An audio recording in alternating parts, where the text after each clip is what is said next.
Hello everyone, welcome to the my new blog. তো আজকে আমরা ফুটবল খেলার জন্য চলে যাচ্ছি চারিয়া টার্ফে। তাই আমি ফুটবল খেলার জিনিসপত্র নিয়ে ঘর থেকে বেরিয়ে পড়লাম। তো ঘর থেকে বের হয়ে দেখি আমাদের গাড়ি চলে এসেছে। তারপর সবার জন্য কিছুক্ষণ অপেক্ষা করলাম। কিছুক্ষণ অপেক্ষা করার পর সবাই চলে এসেছে। যখন আমরা গাড়িতে উঠে পড়লাম, তো গাড়িটাতে সবাই বসতে পারতেছে না। তাই আমি আর এরশাদ ভাই গাড়ি থেকে নেমে পড়লাম।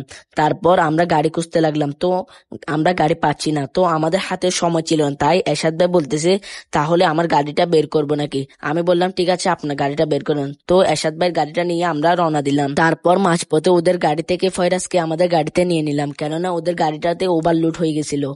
আর আমরা চারিয়া যেতে না যেতে যে বৃষ্টি শুরু হলো। তারপর আমরা কিছুক্ষণ ওয়েট করলাম একটি দোকানে। কিছুক্ষণ ওয়েট করার পর আমরা আবার রওনা দিলাম। তো অবশেষে আমরা মাঠে চলে এসেছি। তো আজকের খেলাটি হচ্ছে সিনিয়র ভার্সেস জুনিয়র। তো আপনারা কিছুক্ষণ খেলাটি উপভোগ করুন।